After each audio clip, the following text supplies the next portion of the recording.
अस्सलाम वालेकुम फ्रेंड्स, उम्मीद करती हूँ आप सब लोग खैरियत से होंगे। आज मैं आपके लिए लाई हूँ क्लास 9th चैप्टर नंबर 14 का लेक्चर नंबर 9। आज हम फंक्शनल ग्रुप का पार्ट 3 देखेंगे, यानी आज के लेक्चर में हम कुछ मज़ीद फंक्शनल ग्रुप को डिस्कस करेंगे।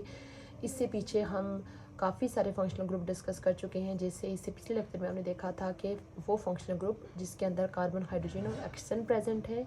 और आज हम मज़ीद कुछ एलिमेंट्स के साथ देखेंगे। जैसे पहला हम देखने जा रहे हैं functional group containing carbon, hydrogen and halogens. ठीक है, कार्बन, हाइड्रोजन और हैलोजन वाला हमारे पास एक ही फंक्शनल ग्रुप होता है। ऑक्सीजन के साथ हमने काफ़ी सारे फंक्शनल ग्रुप देखे थे, बट हैलोजन के साथ हमारे पास एक ही फंक्शनल ग्रुप होता है। उस क्लास को बोला जाता है एल्काइल हैलाइड। एल्काइल हैलाइड इनका जो मेन फंक्शनल ग्रुप होता है वो एक्स लिखा होता है। ठीक है, एक्स से क्या मुराद है कि यहाँ पे हमारे पास फ्लोरीन भी हो सकता है, क्लोरीन भी हो सकता है, ब्रोमीन भी हो सकता है और iodine.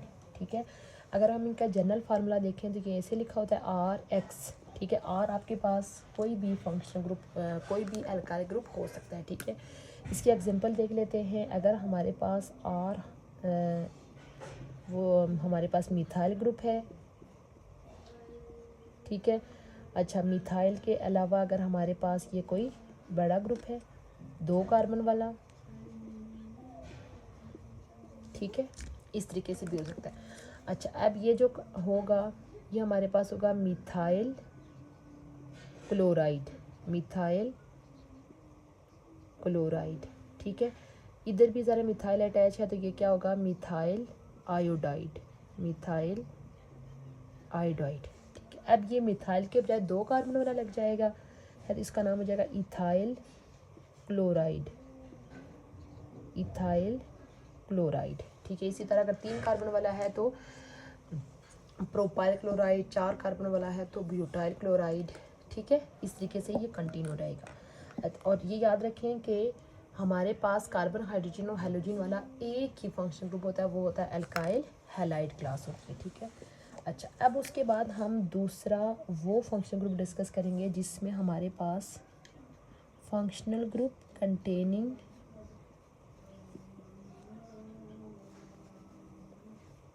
Containing carbon, hydrogen and nitrogen.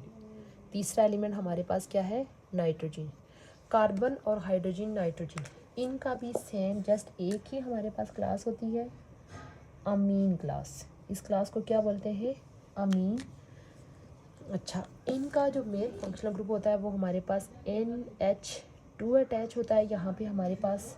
ठीक है, तो इनका जो जनरल फार्मूला होता है वो लिखा होता है RNH2। इस तरीके से लिखा होता है, RNH2 लिखा होता है।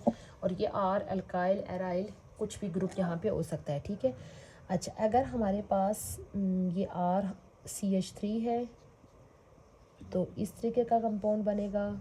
उसके अलावा अगर ये कोई बड़ा कंपाउंड है तो इस तरीके का कंपाउंड हमारे पास बनेगा। ठीक है, तो इसकी एक कार्बन की वजह से इसका नाम होगा मिथाइलामीन।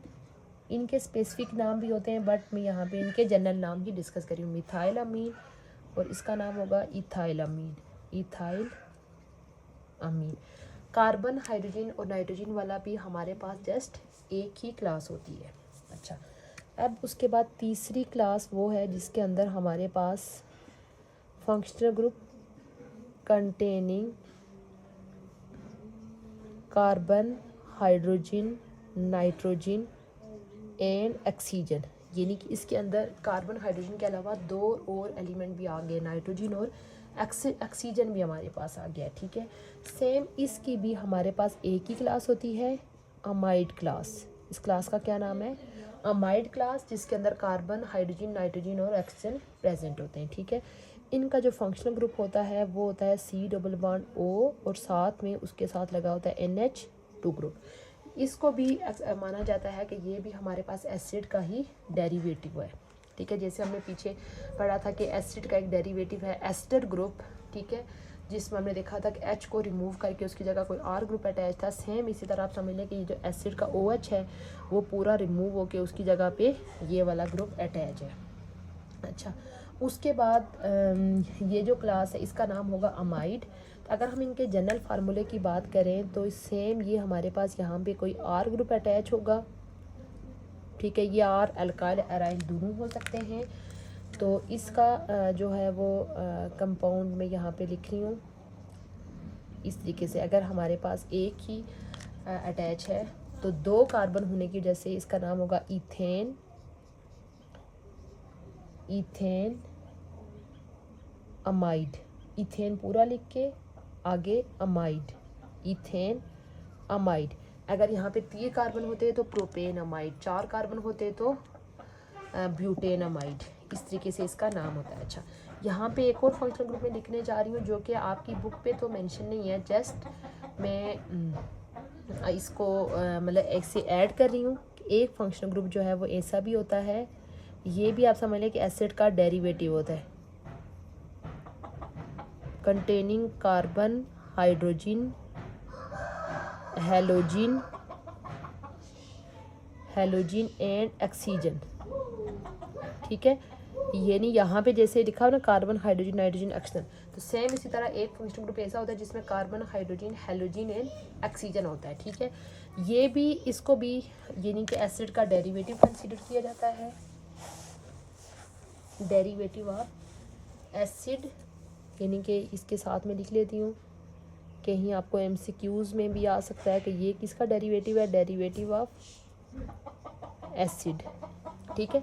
सेम इसी तरह ये भी एसिड का एक डेरिवेटिव कंसीडर किया जाता है कि सी डबल बॉन्ड ओ और यहाँ पे हमारे पास कोई एक्स लगा हो, यानी कोई हेलोजन लगा हो, ठीक है। तो सेम इनका अगर हम जनरल फार्मूला देखें तो ये भी हमारे पास C double bond O X, यानी कि इधर हमारे पास कोई भी आर ग्रुप अटैच होता है, यानी कि कोई भी एल्काइल ग्रुप जहाँ पे हमारे पास अटैच हो सकता है, ठीक है। ये था हमारा आज का लेक्चर जिसमें हमने कुछ मज़ीद फंक्शनल ग्रुप को डिस्कस किया, यानी कि फंक्शनल ग्रुप के लिए रेलिवेंट जो है वो 3 लेक्चर मैंने अपलोड किए हैं। पहले लेक्चर में मैंने हाइड्रोकार्बन्स के फंक्शनल ग्रुप को डिस्कस किया था, जिसमें यानी कि ऐसे फंक्शनल ग्रुप, ऐसी क्लासेस जिसके अंदर जस्ट हमारे पास कार्बन और हाइड्रोजन प्रेजेंट होते हैं, जिसमें 3 क्लासेस थी, एल्केन, एल्कीन और एल्काइन। उसके बाद फिर हमने 2 मज़ीद फंक्शनल ग्रुप एक डिस्कस किया था जिसके अंदर कार्बन हाइड्रोजन और ऑक्सीजन होते हैं। उसमें काफ़ी सारी क्लासेस हमारे पास आ गई थी, alcohol, phenol, aldehyde, ketone, asters, carboxylic acid, acid, ठीक है। तो उसके बाद आज हमने जो है वो 4 क्लासेस को डिस्कस किया है कि ऐसा फंक्शनल ग्रुप जिसमें कार्बन हाइड्रोजन और हेलोजन प्रेजेंट हैं वो क्लास अल्काइल हैलाइड, ऐसा फंक्शनल ग्रुप जिसमें कार्बन हाइड्रोजन नाइट्रोजन प्रेजेंट है जिस क्लास को अमीन बोलते हैं, और तीसरा फंक्शन जिसमें कार्बन हाइड्रोजन नाइट्रोजन और ऑक्सीजन प्रेजेंट है, अमाइड क्लास। और उसके बाद एक और एसिड का डेरिवेटिव जिसमें कार्बन हाइड्रोजन हेलोजन और ऑक्सीजन होते हैं। ये था हमारा आज का लेक्चर। उम्मीद करती हूँ आपको फंक्शनल ग्रुप के रेलिवेंट जो है वो तीनों लेक्चर्स अच्छे लगे होंगे। इंशाल्लाह बहुत जल्द इसी चैप्टर के लास्ट टॉपिक के साथ मैं हाजिर होंगी। लास्ट जो है वो इस चैप्टर का लेक्चर नंबर 10, जिसमें हम इसी चैप्टर की एक्सरसाइज को सॉल्व करेंगे। उम्मीद करती हूँ आपको आज का लेक्चर अच्छा लगा होगा।